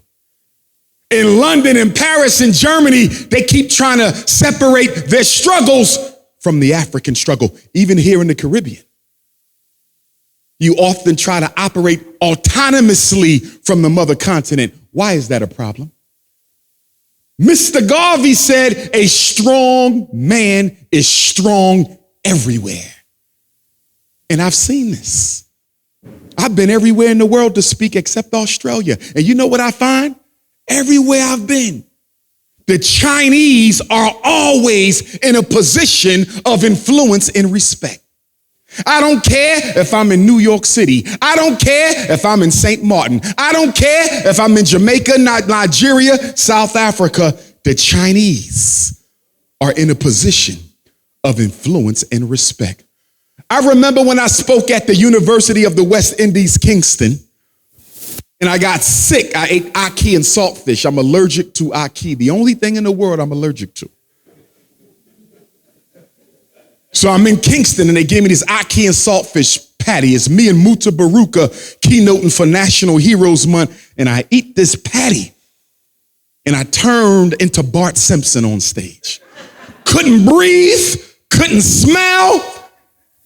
I said, shit, the CIA done got me. So they rushed me to the hospital. I could barely breathe. When I got to the hospital in Kingston, Jamaica, it was East Indian nurses. When they dropped me off, the East Indians left me in the corner to die. I told them I couldn't breathe, and they left me in the corner to die. My first trip to Jamaica, and a brother walked around the corner. It just so happened he was a physician in the hospital. And if the ancestors didn't send that brother around that corner to tend to me, I would have died. And that's when I learned firsthand how racist East Indians can be. And as I traveled through more Caribbean islands, I would begin to see how much power and control some of them had over black economies. See, when the colonizer left the Caribbean, he always left another group of minorities to serve as the go-between between you and them. So in certain islands, they left the Chinese. In certain islands, they left the East Indians. But they always left a buffer group to rule over the blacks in their absence. And we so full of self-hate, we want to reproduce with the buffer group, make babies with the buffer group. And then your baby grow up black as tar and think there's something other than what they are. I was speaking to a group of students in America.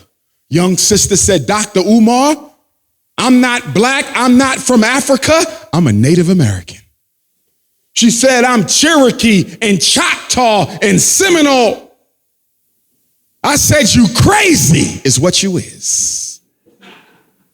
The Seminoles owned slaves, young lady. The Choctaw owned slaves, young lady. The Chickasaw owned slaves, young lady. The Cherokee owned slaves, young lady. The major Native American tribes fought with the Confederacy to preserve slavery. And here you go, running from a white slave master to a Native American slave master. That's why we got to make sure we know who we are.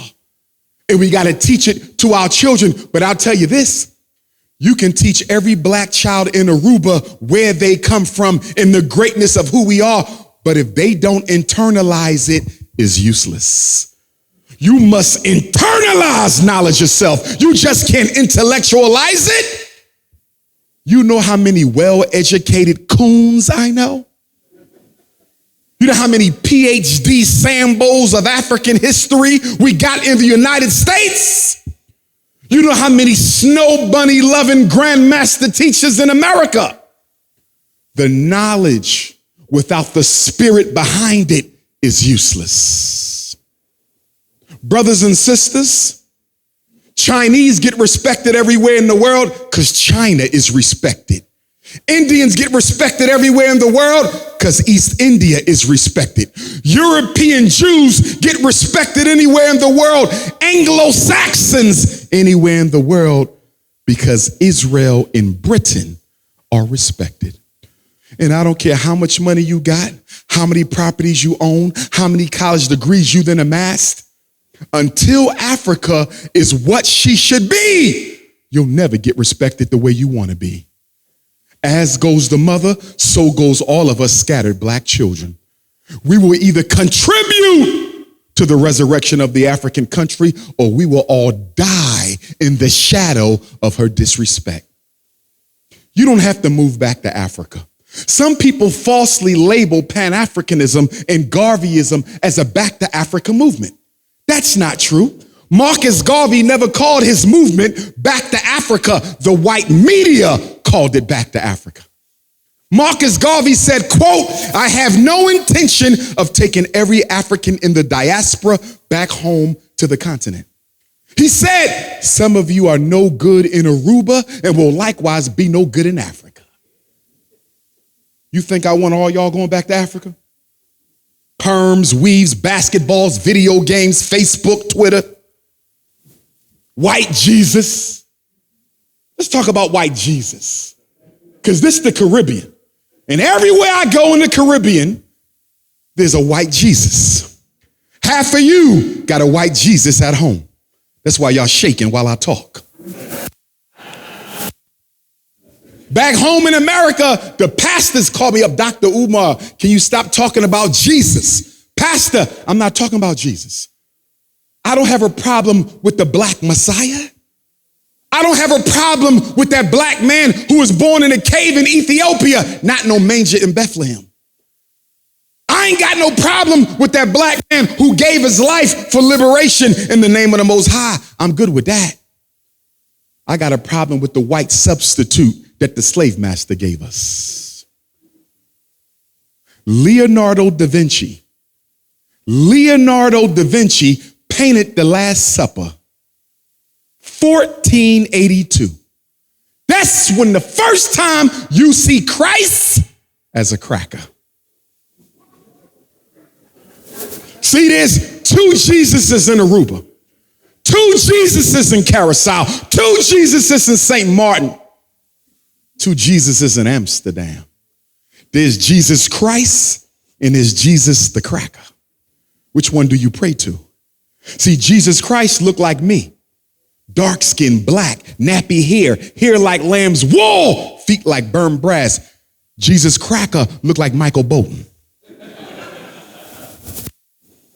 And you wonder why God don't answer your questions, because you're not praying to God, you praying to your enemy.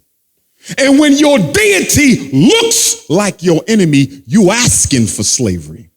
See, let me explain something. Everything in your mind is stored as an image. Did you know that? Your long-term memory, everything in it is an image. The brain is a symbol-generating machine.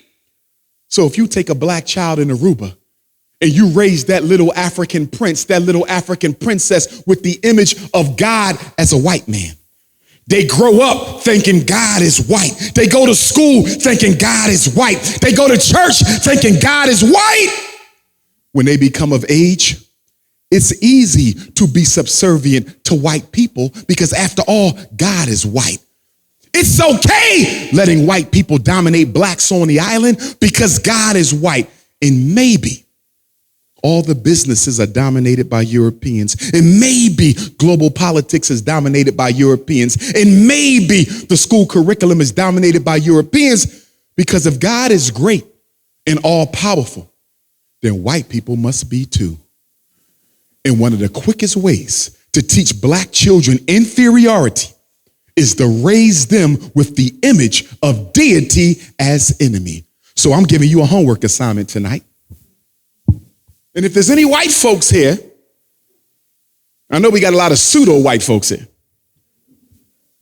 Negropeans are in here, I know you are. You look like an African, but you think, act, and feel like a slave master. Raise your hand if you're a Negropean tonight. I'm going to baptize the African Holy Spirit back into you Negropeans. Where you at? Show yourself, cones! But I have nothing against Europeans. I have nothing against Asians. I have nothing against Indians. I have nothing against any human family. As African people, we are the mothers and fathers of every race. The original human ancestor was a black woman from the Nile Valley cultures of East Africa. The black woman is the mother of all people. Which is why I got a problem when black men tell me they can't find a good black woman. How not? There's more black women in the world than any other population. If you don't like the one in Aruba, go get it from Jamaica. If you don't like the Jamaican queens, go to Haiti and get her. If you don't like the Haitian queens, come to Philadelphia and New York and get you one of them sisters. You can go to Africa, go to Europe, go to Canada, go to Australia. Black women are everywhere. I'm not opposed to no other group, but I love mine first. And I'm unapologetically committed to the liberation of black folks. And if you think we gonna get free without pissing other people off, you're crazy. As Africa goes, so goes the rest of us. The richest continent on the face of the earth. Do you realize there wouldn't even be an atomic bomb if it wasn't for the Congo? Do you realize there's 5 or 6 essential minerals necessary for the nuclear arm that can only come out of the soil of Africa? Do you recognize how dependent every nation in the world is on black Africa? But you don't want nothing to do with it. And then the white power structure puts fear in you to stay away from Africa. They say don't go there, you might catch AIDS. You might catch Ebola. You might get bird flu, swine flu. I said, well, hell, you already got jungle fever. What can be worse? AIDS was invented to eliminate black life. COVID was invented to eliminate black life. COVID is knocking black elders out the box in America. Every other week, somebody texting me talking about they lost their mother or their father. Now, I'm not a medical doctor. I'm a doctor of clinical psychology, the diagnosis and treatment of mental illness. But I'm going to tell you this. When DMX, one of our hip hop artists in New York City, took the COVID and died, I got suspicious. When Marvelous Marvin Hagler, one of our world middleweight boxing champions, took the COVID and died, I got suspicious. When Hank Aaron, arguably the greatest black baseball player of all time, when he took the COVID vaccination and died, I said, maybe there's more to this. When Cicely Tyson, one of our greatest black female actors, one of the only ones who refused to take a role that was degrading to black women, she took the COVID shot, she died. When my fellow Garveyite scholar, Dr. Runoko Rashidi, took the COVID shot, went to Egypt to lead a tour, he died in Egypt due to the COVID vaccination. All these black folks dying. Colin Powell, no friend of African people, but still an African. He took the COVID vaccination, rest in peace, and he died. So I'm telling you right now, if you 65 years and older, if you an elder, I suggest you think twice before taking that shot. And I also suggest you think twice before taking any other shots at your age, because the older you get, the more toxic the vaccinations become. And for the life of me, I'm trying to understand why black folks think the same people trying to exterminate you are going to help you live longer. I'm trying to get rid of black folks. I'm coming up with diseases every other year. But I'm going to put something in your body to help you live. You done lost your mind. They even got a papillomavirus vaccination they want every black girl to take. Let us put this in your daughter's cervix so she don't get cervical cancer. You out of your mind. They're sterilizing people. They're sterilizing people. All throughout America, did you know 38 states would not let you have children or get married if you were black and you didn't score high enough on the IQ test. I'm not going to talk about the IQ test today. I'm going to talk about racism's #1 schoolhouse weapon tomorrow. But I want you to know that the sterilization of black women under false pretenses is still alive and well across this world. Black women, y'all have to be careful. And I'm trying to understand how black women have the highest infant mortality rate in the developed world, where you've been having babies longer than everybody else in the world. You've been dropping babies for 250,000 years, and all of a sudden you get around white folks and your baby's coming out dead. You get around white folks, we got to put epidural in your blood to ease the pain. And then they put the epidural in your spine, which messes with the baby heart rate, and now they want to give you a cesarean section. And once they give you one cesarean section, they want to C-section you for every pregnancy that you get. Because they get paid more money for a C-section anyway. Dollars and cents. So #1, we are African. #2, if we don't make Africa better, we'll never get better. When something happens to black people in Aruba, when something happens to black people in America, when something happens to black people in Central and South America or Europe, who speaks for us in the diaspora? What African nation speaks for any of us in the diaspora? They can't. They are dominated by European political power. But we can change that. The Caribbean, you are about 50 million strong. Black America, we are 50 million strong. If you take the 50 million of us in Black America and the 50 million of you in Black Caribbean, imagine what we could do together. But in order to do that, you got to get over thinking you a white Dutch. In order to do that, we got to get over thinking we a white American. In order to do that, we got to get over the petty differences in the Caribbean. This island think they're better than this island, and this island think they're better than this island, and this is the light skin island, and this is the dark skin island, and this is the ghetto island, and this is the black bourgeoisie island. You think I ain't hear it? You think I don't hear the pettiness when I was in Bermuda? You think I didn't hear it in the Bahamas? You think I didn't hear it in Cuba? You think I didn't hear it in Jamaica? You think I didn't hear it in Turks and Caicos or St. Martin? You think I didn't hear it in St. Thomas and St. Croix? I heard it. And we got the same nonsense back in the States. Even when I'm in the UK, in London, because all the British Africans are there, and they got petty differences that they brought with them from the Caribbean islands. Let me explain something. White folks did not invent petty differences. We already had them. If we were not already divided, he couldn't have took Africa the way he did. All he did was exploit what was already there. That's a problem we need to solve. What's the third rule of Pan-Afrikanism? And then I want to talk about reparations, because I heard the Dutch power wants to apologize. White folks love to apologize to Negroes. You know why? Because you're not going to ask them to do nothing else but apologize. Say, I'm sorry for the worst unnatural disaster in human history. Say, I'm sorry for the worst forced transmigration ever recorded by mankind. And all you want is for them to say sorry. You know why? Because you are psychologically dependent on Europeans for their approval. Oh, yes. This is why we want to go to white schools instead of black schools. This is why you want to live in the white suburbs of Aruba instead of in the ghettos. That's right. You want to be just like the people who enslaved you. Most black folks, this is global. This is Pan-Afrikanism. This global.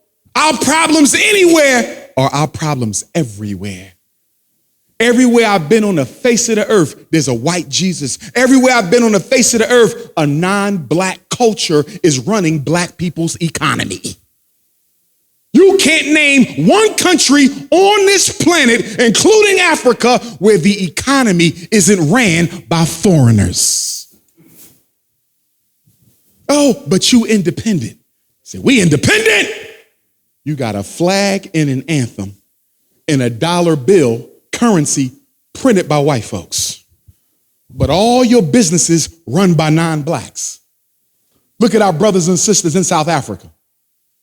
The ruling government, ANC, who I respect, don't own a single gold mine, don't own a single bank, don't own a single diamond mine. How in the hell are you a ruling government of a sovereign nation and 99% of all your wealth is in the hands of the same people who owned it and controlled it during apartheid? In all due respect to Nelson Mandela, I don't blame him because he was too old to be put in the position we put him in at the time he came out of prison. You don't take somebody who's been behind bars for 27 years and now he's in his, I forget how old he was when he came out, in his 70s, I want to say, maybe even 80s, and you make him the leader of a liberation movement. This man been in prison for 3 decades. Send him home with his grandkids, some Tylenol, and a damn cup of coffee. You don't put him in charge of the liberation movement. But you know why we put Nelson Mandela in charge of the liberation movement? You know why black folks in America ran with a Barack Obama who ain't never thought he was black a day in his life until white folks told him? You know why we do that? Because we all suffer from the Jesus complex. I don't care if you're Christian or not. Black people in the diaspora, in Africa, globally, we suffer from the messianic complex. You know what that means? That means in Aruba, you waiting for God to send you a savior to fix all your problems. In Botswana, in the Gambia, they waiting for Jesus or Muhammad or whoever to send them a savior. In Brooklyn and Los Angeles and Houston, we waiting for God to send us a savior. Because we've been taught by religion that you don't groom leaders, you don't train leaders, you don't make leaders, you don't educate leaders, you wait for God to send them. But notice how every other race, the Chinese, the Arabs, the European Jews, the Anglo-Saxons, the East Indians, they train their leaders. They grow their leaders. They groom their leaders. They teach their leaders. You praying for yours to come. Get that out of your mind. No Negro on a black horse is coming to Aruba to save you. You got to save yourself. And that's what's so frightening to Negroes globally, because the white man has convinced us he is undefeatable. The white man has convinced African people he is invincible. Half of you in here have no belief at all that we can overcome white supremacy. Absolutely not. You was taught on a Dutch curriculum. You praised the white Jesus in a Dutch church. You have no faith in black folks. That's why back home I'm building the Frederick Douglass Marcus Garvey Academy. An independent school. Back home, they don't understand me. They say, you got all those degrees, all those college credentials. Why don't you just open up a charter school? Charter schools are owned by the state. I thought slavery was over. You mean to tell me we want to be state property again?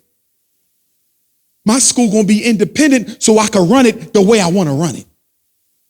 And at the Frederick Douglass Marcus Garvey Academy, we teaching race pride. At the Frederick Douglass Marcus Garvey Academy, we teaching black boys how to take over the world, not to participate in it. We're not teaching them to hate any person at all. Freedom to every group. But the first shall be last and the last shall be first. And it is in the destiny of the universe. I'm not talking about no Bible or Quran. I'm telling you universal law. Black people have to go back to where we've been. We have to return to glory because we're the only human family on this earth who can treat other people as civilized human beings. No other group has proven that they can treat people who don't look like them as well as them except us. They did a research study. They interviewed white folks in Europe, white folks in the Caribbean, white folks in America. They said, if you ever go to jail, what color would you like the jury to be? Guess what? Most of the white folks said they wanted black jurors. They chose the very people they've been oppressing to actually preside over their conviction. Because everybody know how fair we are. We treat everybody like we want to be treated. So if the world is to be put back on law and order, black people got to do it. But in order to do that, you got to stop trying to imitate white folks. Black women, you got to get rid of the weaves and the perms. Black man, you got to cut out your jerry curl. I heard y'all got jerry curls in Aruba. Jerry curls are still here?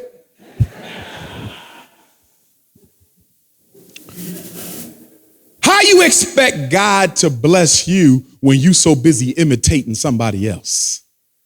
You can't get no blessings like that. I don't want to be white. I don't want to be Arab. I don't want to be Asian. I don't want to be a Jew. I don't want to be an Anglo-Saxon. God knew exactly what he was doing when he made us. Problem is somebody convinced you otherwise. The third rule of Pan-Africanism is self-determination.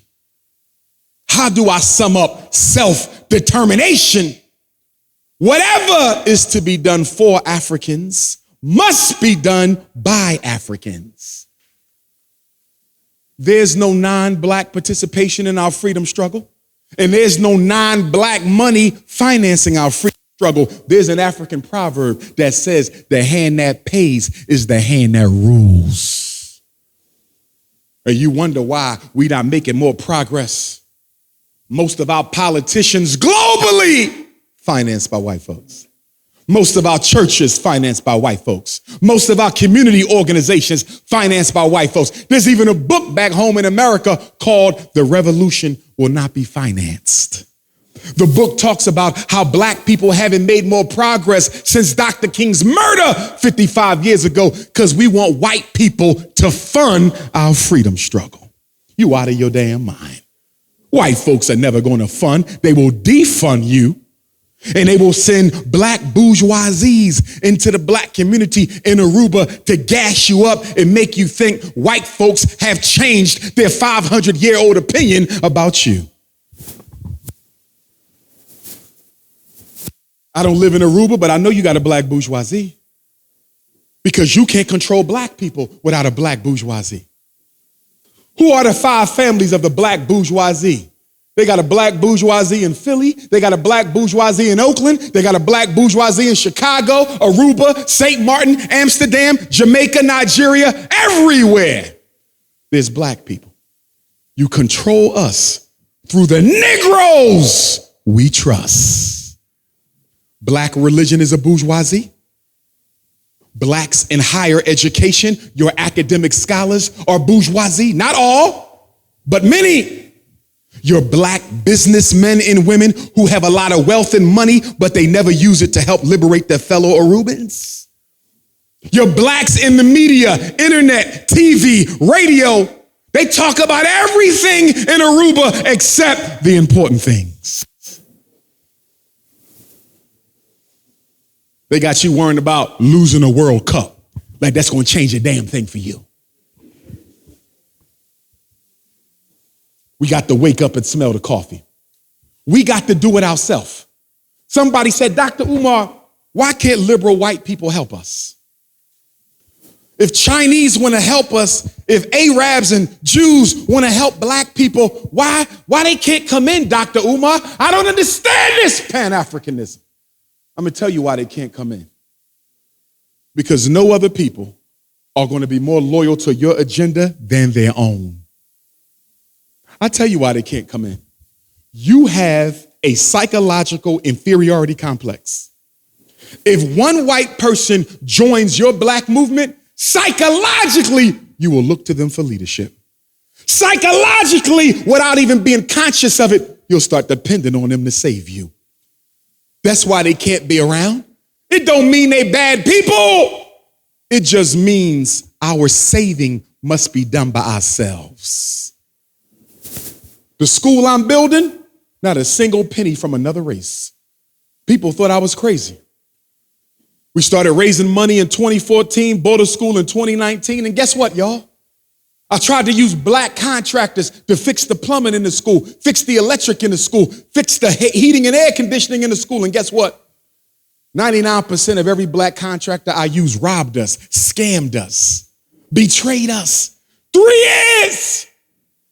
So on September the 10th, we had our second annual festival. I said, you know what? I wanted to keep this money in the black community, but I'm going to have to go get the colonizer. I got the colonizer.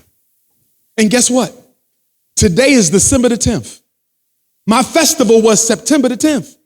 Today is 90 days since our festival. And in 3 months, those white men did what black people couldn't do in 3 years. I'm happy the school almost ready, but it's bittersweet. It's bittersweet because I couldn't even find black folks, and we paying them now. This ain't no free work. We paying them what they want, but they couldn't do it. We don't know how to treat each other is our problem. And that's why at the Frederick Douglass Marcus Garvey Academy, I'm going to make sure our children understand that if you can't serve your own people, you ain't worth being served yourself.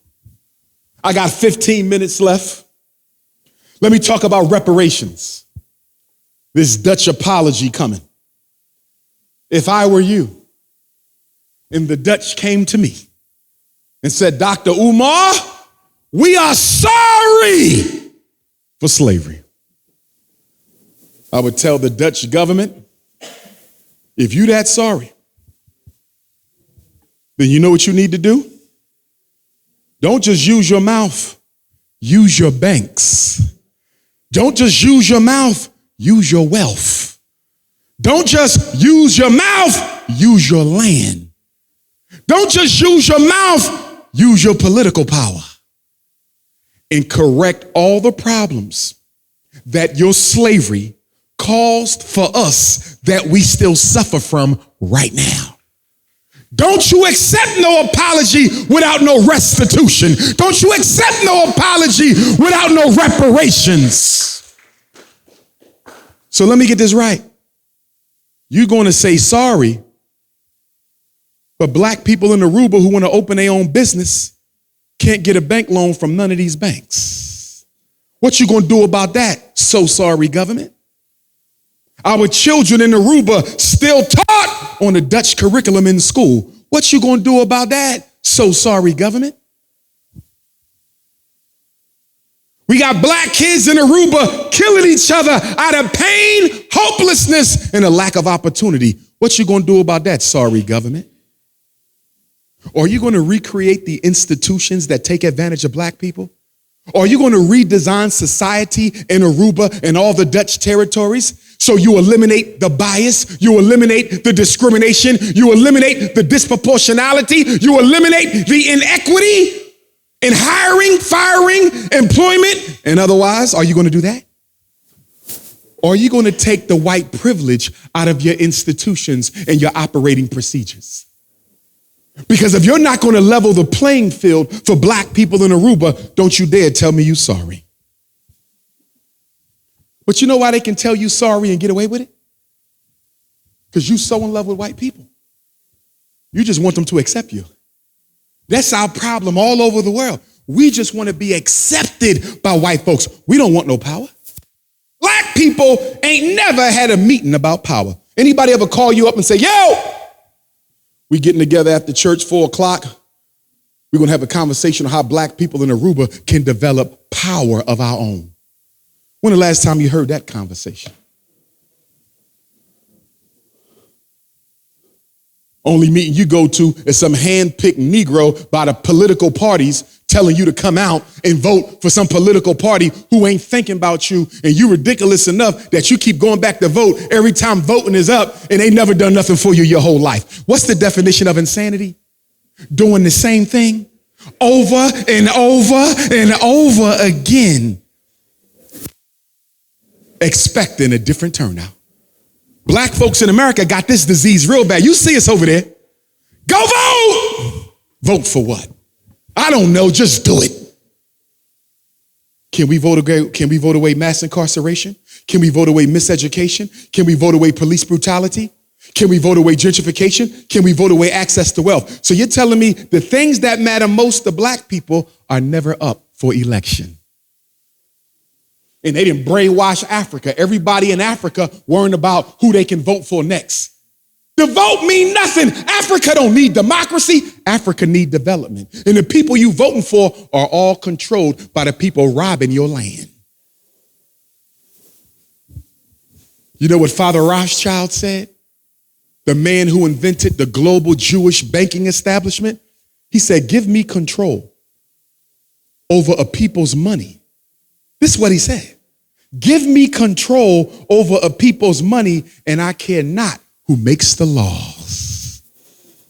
You think politics control money. Money control politics. You don't believe me? Take up a collection and show up to one of these politicians with $1 million in a briefcase and tell them we need this to change. I bet you would change like that. The problem with black folks is we never weaponize our money. You never weaponize your income. You never weaponize your savings to finance your political struggles. Oh, we'll pray, we'll march, we'll vote, but you won't use your money to finance your freedom, and that's why you'll stay where you are until you choose to get out that predicament. In my final 5 minutes, if I was in charge of reparations, what would we do? I know we got the Caribbean reparations movement. I know that. We got the British reparations movement, the French reparations movement, the Brazilian reparations, the American reparations. But guess what? It's doomed to failure. Because if we don't organize all these different reparations movements, do you know what the French are going to do? Do you know what the British and the Portuguese are going to do? You know what they're going to do? They're going to play divide and conquer, separate and rule. They're going to look at what the Caribbean islands are asking for and look at what Black America is asking for, and they're going to say, how are you asking for more money than them when they've been in slavery longer? Then they're going to go to Africa and say, wait a minute, Africa, you said this is how many black folks was stolen, but America say this how many black folks was stolen, but Brazil says this, and Aruba says they had this many. And they're going to make us all look like fools. If we do not coordinate the global reparation struggle, there will be no reparations. Next up, stop looking for a cash payout. Don't let them play you with a cash payout. Money is a deception. Why would you take paper money as restitution for the greatest human crime in history?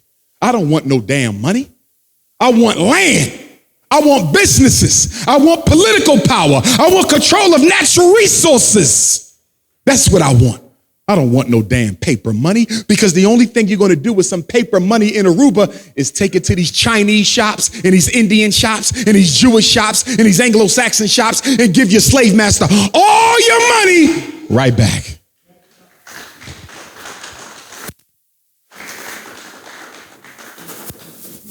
Two more points and I'll wrap up with my closing quote.